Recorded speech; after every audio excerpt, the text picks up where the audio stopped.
Thanks for joining us for another edition of The Small Business Show with Jim Fitzpatrick, exclusively on ASBN.com. Hey everyone, Jim Fitzpatrick. Thanks so much for joining me this morning. Creating a thriving work culture is no small feat, but it's critical for long-term success of any business if they want to be successful at all. This is the key. So in the Wall Street Journal best-selling book, Ignite Culture, Margaret Graziano, also known as Magi to her friends, is the executive. She's an executive coach. She's a speaker, founder, and CEO of KeenAlignment, and an author. She's also walks leadership through transforming culture, which is so vitally important today. So Margaret joins us today to share insights and discuss how leaders can build a team that drives success. I know this is probably going to be a very popular show that we're doing today. So thank you so much for taking the time out of your schedule, Magi, as your friends call you, but I appreciate it very much. So let's kind of jump right in. First and foremost, what inspired you to write this great book? Yeah, so my first career, Act One, was in recruiting. And in that career of over 20 years, I really learned firsthand why people leave companies, why people take jobs with new companies, and why people stay. And when I shifted careers in my mid-40s, I had so many experiences, specifically with medium to small size businesses and manufacturing companies where I was brought in because of employee retention. There was problems with employee retention.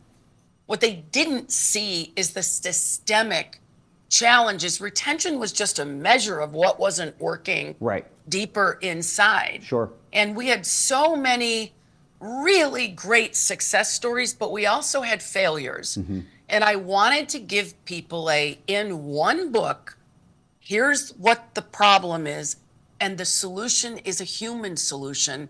It's not about pins or awards or beer pong or parties. Like, we got to get back to basics if we want to get our return on investment. I'm a business owner. I've worked with business owners my whole life.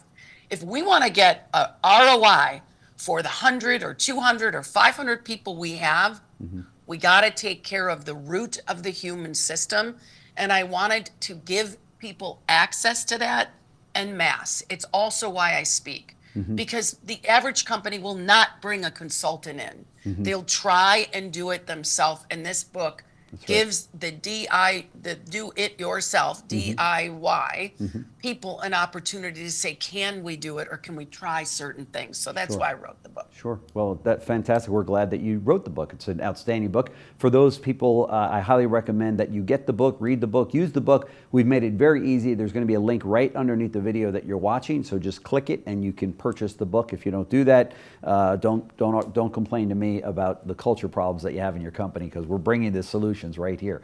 But so, obviously companies are challenged right now, as they have been in building cultures. And then of course, COVID hits, and guess what? Everybody now either works from home or wants to work from home, which has really changed a lot of things out there, right? And especially for companies that are trying to build a good culture within their company. How do you do something like that when so many of your employees aren't even in front of you each day? Yeah, so a couple things that I want to say before I get to how do you do that is, during COVID, what happened that didn't work, after the thrill of not having to work and being at home and baking and cooking and taking classes and all that fun, people started to experience something called isolation. Yeah. And when you're alone and isolated, unless you're a super type A and you can just make stuff happen alone, you start to spin. Your thoughts take over even your productivity. I just did a talk yesterday and people were shocked that the average human being has between 12,000 and 60,000 thoughts a day, and 85% of them are negative and repetitive. That's what happens when people are home alone. Something happens at work, they take that and they spin out, and then I am their friend, and I am their friend, and then they're all I-aming and creating this gossip swirl. And there are some people who are very productive at home. What I think needs to happen with the companies that have declared and are staying remote is they have to put money in the budget for off-sites. Yeah. You have to bring, or on-sites, you have to Yeah. bring the community together. You have to do things that have people feel like they are part of a community. And the number one thing with that is to have a cause that people can rally around. Right. Like I was working with a company that manufactured, privately owned, manufactured pipe for plumbing. And they used to say, Magi, we make shit pipe. And after I worked with them, they created clean, safe communities where people can thrive. Yeah. That alone didn't shift people's mindset. Yeah, of but course. Wow. Their access to, I'm not making shit, I'm Right. making clean communities. Of course. And it took 3 years, and that was a heavy manufacturing company where it was us versus them. Right. They had a really great whole brain leader. He retired. They brought in a left hemisphere, aggressive, defensive leader, which we know all about these days. And he thought he could force people into productivity. Well, it backfired, and they were 2 weeks away from a union walkout. Because if you don't cultivate those relationships with the people shoveling the coal, That's right. and making your product, Yeah. they'll get you. That's right. So we need not only to bring people together, but we have to have a noble cause. And then we have to ask ourselves, what kind of environment do I need to cultivate for people to thrive? Now, you and I both know, and everybody watching this, we are already far into AI, and it's going to accelerate now with our new administration for sure. That's right. It's going to accelerate, especially with, who Elon at the Musk. helm of Elon the Musk. helm. So we have to look at what kind of environment do we want to cultivate, Yeah. so that people can leverage their strengths and augment with AI, because we know that AI is 50 years away from replacing the total intelligence of creativity, Right. and creating something from nothing. But people need to understand how to be in the space of innovation, how to work with technology more than they've ever worked with technology before, how to trust that if they lean in, they're not going to lose their job. They're going to elevate to be a higher level of something that's going to work with technology. And the third piece is we need to build the architecture for people to feel like they are really optimized, they're leveraging their genius, they're in partnership with the people that they work. So we need structure, and you actually need more structure. And I'm not talking about policies, procedures, ways to keep people down. I'm talking about ways to create autonomy and agency and connection for people that are sitting in their home office, or when they come in for these work days, these innovation work days or innovation hubs. So I answered a lot more than you asked, but No, it's a four-part question. It's all good stuff and very timely, and so many people, small business owners and leaders of all size businesses are challenged in this area for sure. There's no question about it. Let me ask you this: what are some of the key signs that an organization's culture might need a reboot or a shift? Yeah. So infighting on the executive team. And I was just talking to a gentleman that I serve the company. We coach all the executives. He's Russian. He comes from Russia. He's only been here maybe 20 years. Okay. And he says in his Russian accent, which I can't really imitate very well, executives are supposed to fight. And I said, let's just call him Henry or Henrik. No, you can disagree, but you can't be attacking each other, because Right. if you're attacking each other, you walk out of that executive meeting and everyone starts attacking the people that report to them. That's right. And then they start attacking each other. That's right. So dysfunction on the executive team, infighting and siloing between departments, not being able to get your product to your customer's door without lots of loopholes and drama and complaints. Customer experience is down, quality down, safety down. All of those are signs. Retention down, Right. or you're keeping people you don't want to keep because they're getting on the job retirement. Yeah. So productivity down. sickness, well-being, up, stress, up, people taking leaves, medical leaves. So there's all these points. And what I would say is, if you want to make it really easy, look at your spend on your human system, which is your people. And if you're not getting a 3 to 4x on that, you're not optimizing the talent you're hiring. Yeah, that's a good point. Especially in these highly skilled roles. And in the small business community, especially manufacturing, we're not at the point where we don't have people doing the lower level jobs. That costs a lot of money. And if they're not productive, and if they're complaining, and if they're angry, they can take out, like this. These guys with the union walkout could have taken out that company. They would have produced no pipe for 60 days. No pipe means, chain reaction with builders not being able to build what they want. That's right. In that industry, there's 2 main providers in the United States. 2.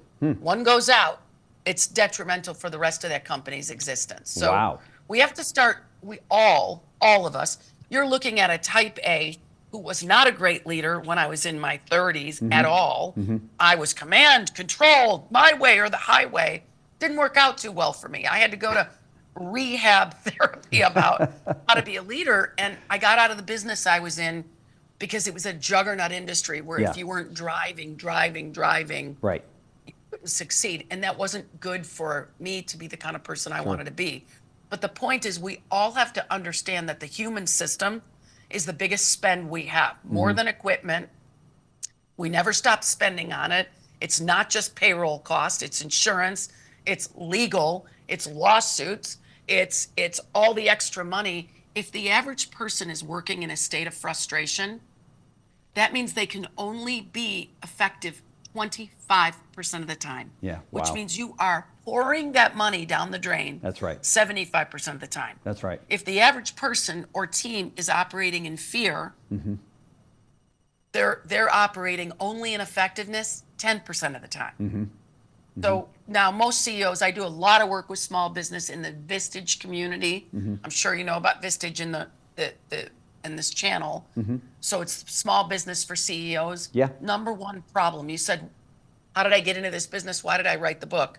In speaking to over 60 Vistage groups, which are all CEOs of small to mid-sized business, number one problem is people. And they don't know what to do. So they keep spending on stuff. EOS and this and that, and it doesn't work. And oftentimes it's themselves as a leader of the company or the CEO or it's really them, right? I mean, they've got to look to from within rather than for all of these fixes in so many cases, right? The culture doesn't start from the bottom up, although it will start from the bottom up if there's no effort from the top down, right? Because then all of a sudden the employees start to build their own culture positively or negatively to go, okay, this individual doesn't know what they're doing, so let's try to put together what we see as a culture for the company, right? Yes, so there's an unintended consequence of not taking culture on diligently with intent. And the unintended consequence is you have aggressive defensive versus passive defensive. So you got the people who want to kick ass and take names, and you got the people who say, oh my God, I'm scared to death. And these are the ones doing a lot of the work. These are the ones making deals. And so when you have that divisiveness, you literally are, like I said before, but I'm going to say it again, losing any return on investment you could have had by having all these people. So in the first third of the book, it's all about the leader. For better or worse, you could have a passive defensive leader who everybody loves. They're so nice, they're sweet, they're saying all the right things, which in my article that's hitting LinkedIn today on Kamala versus Trump, she came across very compassionate, very inclusive, but no chutzpah to get the job done for the big things that need to get done. He came across, of course, very defensive. I'm going to kick ass, take names, and people want action. So they pick that, even though a lot of them don't like him as a human. A lot of people that voted for him have said, okay, well, I don't agree with his methods, but I agree with the overall idea that he's going to take charge and get in there and do what he's got to do. So people, all leaders, and not just CEOs, because in the work, remember, that I did in recruiting, and even as soon as yesterday at the speaking engagement, there's always those employees that are just unwilling to surrender to that they need a job and they got to get work done to get that paycheck. Yeah. So bad behaving employees actually create bad bosses. Yeah. And bad bosses create bad behaving employees. It's a two-way street. That's right. So if you want to work for a healthy culture and you're not the business owner and you're not the CEO, you got to look within. That's right. That's right. Most employees will tell me when their boss is not in the room, they gossip, they complain, they collude, they make their bosses wrong, and they don't work and are not productive. That's right. Over 50% of the time. So we all have to get awake and aware to, what am I doing as a leader that is causing agony for other people? Where am I being too passive, too nice, no accountability, or where am I being too aggressive and too cutthroat? And what about if I can integrate both? Yeah. My willingness to connect to people and my need to make an impact and produce results. And we swing, we're polarized in our society and in our own behavior, because if it works for us, we'll keep doing it until it doesn't. So That's self-examination, you're right, super important. No question about it. The book is Ignite Culture by Margaret Graziano. Her friends call her Magi, so you are now one of her friends. But check it out. We've got the link right below this, as I mentioned earlier, so now you're just a click away. This is a book you want to get your hands on for sure if you're in a leadership role, if you're the owner of a company, if you're a board member, whatever. To build a good culture, sometimes you got to learn about culture, and this is a great way to do just that. So Margaret Graziano, executive coach, speaker, Wall Street Journal best-selling author, founder and CEO of KeenAlignment, and host of the Work Liberated podcast. Check that out as well. Thank you so much for joining us on the show. Very much appreciate it. I'd love to have you back because I've got about 6 questions that time would not allow me to get to. So thank you so much. Thank you. Thank you for having me. It's been fun. Great. Thanks. Thanks for joining us for another edition of The Small Business Show with Jim Fitzpatrick, exclusively on ASBN.com.